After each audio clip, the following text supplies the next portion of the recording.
artists are told, this is what you should do. Right away, I just want to say, fuck off. I mean, that's bullshit. I think rules are meant to be broken. I think that's where the magic happens, and I feel like that's the case in art. You shouldn't follow any rules. It's wide open. Just do whatever the hell you want. My so-called plans, they start out like outlandish, like some dream at night. Okay, I'm gonna make that happen just like that. And then I realize, what am I doing to myself? What's weird is there's a couple of different paths. One is just seeing ingredients that dictate an aesthetic. Local art shop opens a controversial exhibit. It's hard for me to say things that are bad about my president. I believe art will definitely be censored more in the future. I can already see it happening. It's way riskier to raise your voice in protest than it used to be, I think. I'm going to be saying some things for the next 4 years. That's a given. How could I not? Back in the G.W. Bush years, you could say pretty much whatever you wanted to and people would yell at you. Now they'll kill you.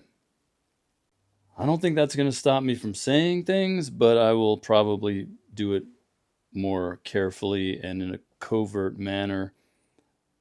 I sure appreciate some of the street art I see. People are saying all kinds of things, but with all the cameras on the street, you're taking your chances, you know? But I think I'm going to take my chances.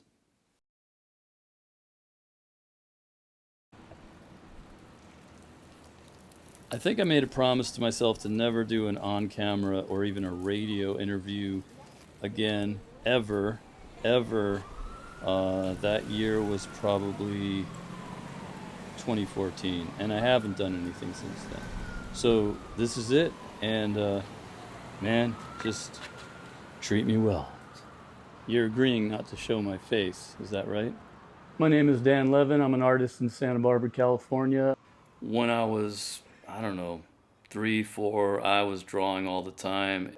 Thinking about the imagery I did as a kid when I would draw and comparing that to the things I gravitate toward now as an assemblage artist, I did a heck of a lot of things that had to do with airplanes and rockets, war as well, military battles. I was always doing cannons and machine guns and airplanes dropping bombs, tons of rockets. I mean, the Apollo program is just built into my DNA, watching Saturn V head toward the moon.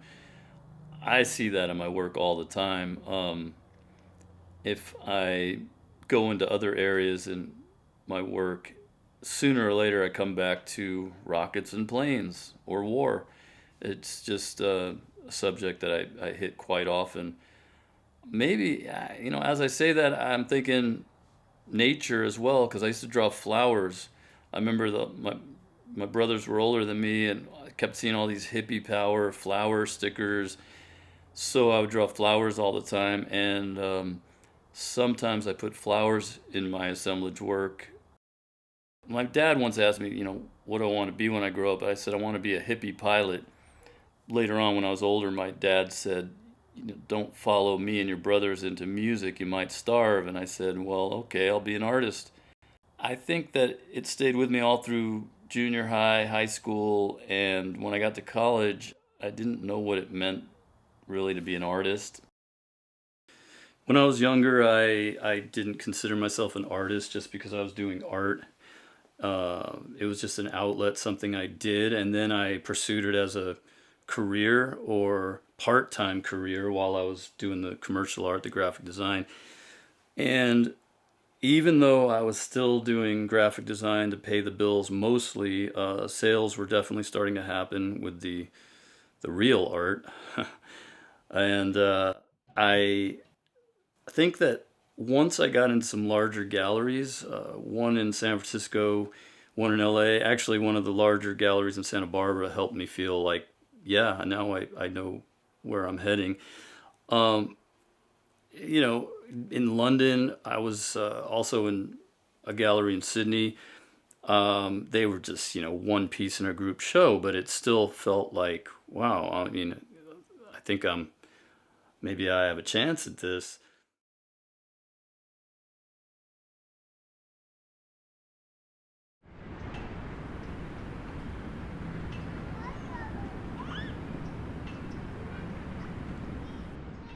One of my problems is I don't stay in one place for very long. I am kind of all over the map, whether it's doing assemblage art or working with bottle caps or wire work, cutting playing cards. I've been told you really have to specialize in one thing, to climb the ladder.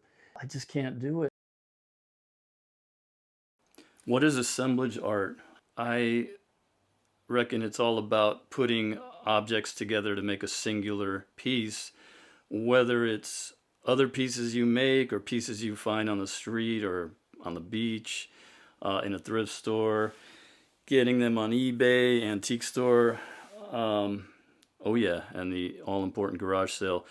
But I have been doing assemblage art, I think, since around 1985. That was probably the first one I did. I like to tell people it's collage with three-dimensional objects. That helps them understand what it is right away, I think, because a collage is usually flat paper, and sometimes there is paper in an assemblage piece, but assemblage is typically three-dimensional objects, and in some cases it's boxed.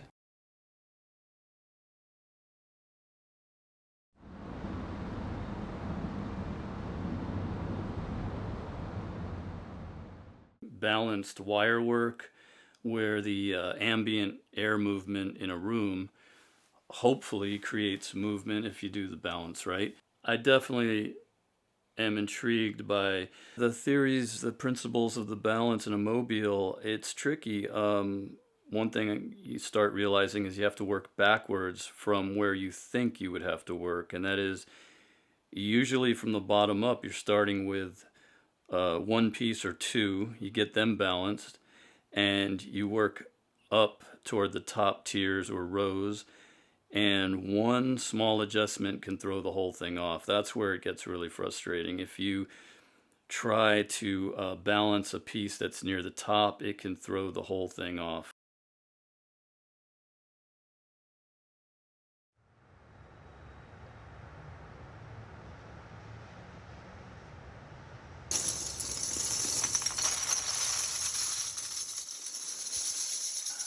Working with the bottle caps is an offshoot of what I've been doing for a long time, which is trying to keep ingredients from the landfill, taking walks on the beach, finding plastic and metal, bringing it home, and creating assemblages was something I've been doing for decades, but recently I've been trying to keep the bottle caps from the landfill. They don't recycle them at most municipalities.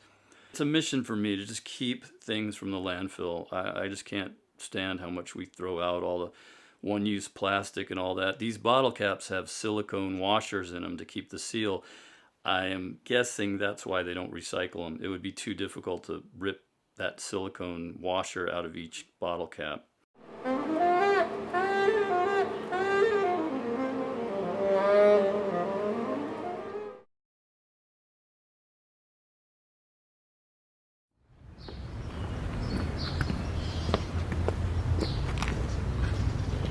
I guess I would say I'm multidisciplinary because I can't stay in one place long. I tend to jump around quite a bit, and so yeah, I ended up on the playing card decks. I started cutting them. What happened was, I think it was in 2012 when I did my first deck. I was cutting the side with the king and the queen, and that's how I did the first deck. And then the deck fell on the floor and spread out, and I saw that the pattern side would make a more interesting cut. So now what I'm doing is I cut through the pattern side, leading to the heart, the lonely heart, usually the ace, and then I glue it together. Originally I started with scissors, and now it's all X-Acto knife. I'm guessing I've done about 800 plus decks since 2012, and that's an ongoing project for me.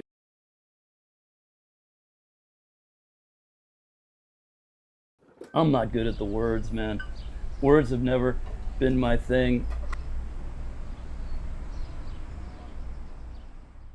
Oh yeah, that was the whole reason I was questioning whether I could even do this project with you is, a local community news program wanted to interview myself and my fellow studio partner Philip Coplin in the Funk Zone, and he did his interview. It went great. I thought it went great, and then they interviewed me. It was going all right, and then I got asked this question about, so you do a lot of rock and roll art. Well, at the time, I had two pieces on the wall that may have shown that I do rock and roll art. It was a David Bowie quote, "Total blam blam." I don't really think I do, and I hesitated, and I just walked off camera. I just never got my footing after that. I couldn't do the interview. I was so self-conscious, and I swore I would never do another interview after that, and I haven't. I haven't done podcasts that I was invited to do. I haven't done a radio interview I was invited to do. When you asked me to be in this documentary, I liked the idea of having to force myself to focus on what is it that I'm doing. I'm always watching out for my ego and how it can kind of take over in the driver's seat. I think a lot of artists have to deal with that. And it's been a really enjoyable journey to just go over what my art expression is. What is this that I do? Sometimes I don't really know. I just am going with the flow, and wherever I end up, that's how it goes. I had so much freedom as a kid to do whatever I wanted with art around the house. I spilled things all the time. Remnants on the floor. I mean, I don't know how they dealt with it, but they let me do whatever I wanted to do. And I feel like that was such a gift. I'm reaping those benefits now as an artist, I think. If my parents were listening right now, I'd say thank you over and over again. They did so much more for me. The freedom they gave me, it was just absolute. I really felt free to create all the time, every day. Still do because of them. So I thank my parents for that. Oh yeah, this process, just having a mirror on me, it's hard. Having a camera aimed at me, having a microphone near me, it's just not something I'm used to. I can hear how I'm not myself, and I have to really fight that. And when I'm asked a question about my work or where I'm going with it, what I hope to achieve, just knowing that my voice is recorded right now, it's hard to concentrate, but I really like this process, and I feel like in some ways it's almost been therapeutic, almost like going to a therapist, really. Um, and I can't believe how much I've been thinking about it. Just what do I want to say? What am I doing? Sometimes I don't know. I'm just acting on impulses.